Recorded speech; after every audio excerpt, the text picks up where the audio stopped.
We will now begin the questioning of our witness. Will the clerk please put 5 minutes on the clock for each member?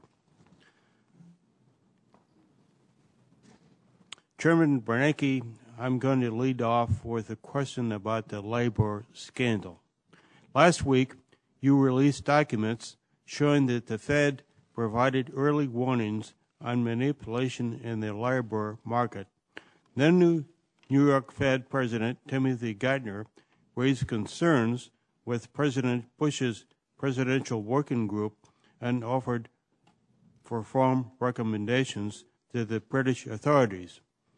Can you tell the American people what did you know, when did you know it, and what did you do about it? What can we do to restore confidence in the system? Thank you, Mr. Chairman. As you know, LIBOR is a critical benchmark for many financial contracts. So the actions of traders and banks that have been disclosed are not only very troubling in themselves, but they have the effect of undermining public confidence in financial markets. Regarding the Federal Reserve's role, the Federal Reserve Bank of New York takes the lead in gathering market intelligence for the Federal Reserve System.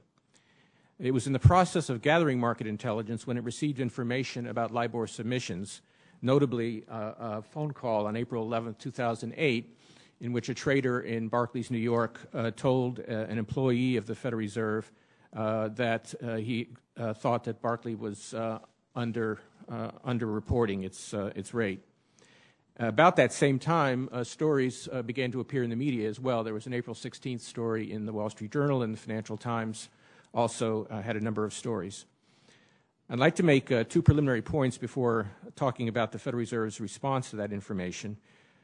First, the information the Fed received was about the banks possibly submitting low rates in order to avoid appearing weak during the period of the crisis. The transcripts of the phone calls that were released have no reference to the manipulation of rates for profit by derivatives traders as alleged by the recent decision. The second point I'd like to make is that this issue was complicated during the crisis by the fact that there were very few transactions occurring other than overnight. And so banks were asked to report what they would pay if they were borrowing at a certain term. It may have been in many cases that transactions were not taking place at that term. We'll get more information on that as the investigations continue. But it's clear that beyond these disclosures, that the LIBOR system is structurally flawed, and part of the response was to address those flaws. The Federal Reserve Bank of New York, after receiving this information from its market inquiries, responded very quickly. It set up an internal working group to address the issue.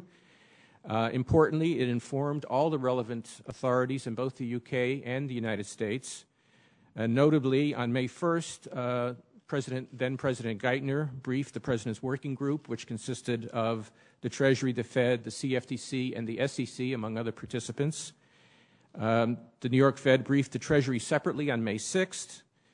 The PWG meeting was followed up with interagency staff briefings to provide more information to the staffs of the various agencies. And the New York Fed also communicated with the FSA and the Bank of England in the United Kingdom. So there was active effort to report to all the relevant policymakers and enforcement agencies the information that had been received. The second step that the Federal Reserve Bank of New York took was to develop recommendations to address the structural problems with LIBOR that I mentioned before. The New York Fed released a memorandum, a list of suggested changes that they submitted to the Bank of England on June 1st and following earlier discussions with the Bank of England. There were also communications with the British Bankers Association, which is the private group that constructs the LIBOR prior to June 1st. So the Federal Reserve Bank of New York took the lead here. They've released a good bit of information. They're looking for additional information, and they will certainly release it if they find it. On the board side, we were in supporting mode.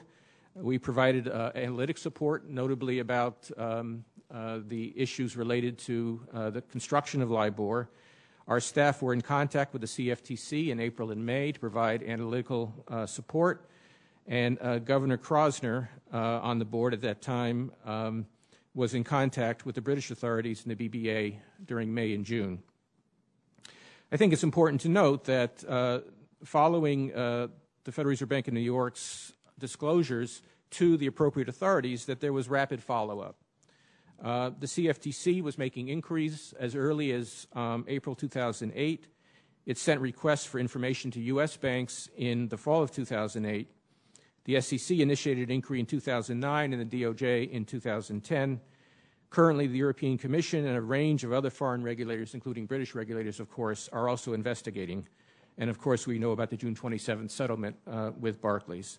So there was a substantial response by the Federal Reserve Bank of New York, both in terms of informing all the appropriate authorities. That information led to investigations. The Federal Reserve Bank of New York also contributed substantially to thinking about how to better structure the LIBOR panel and the LIBOR information collection to avoid some of the weaknesses in the system that became evident during the crisis.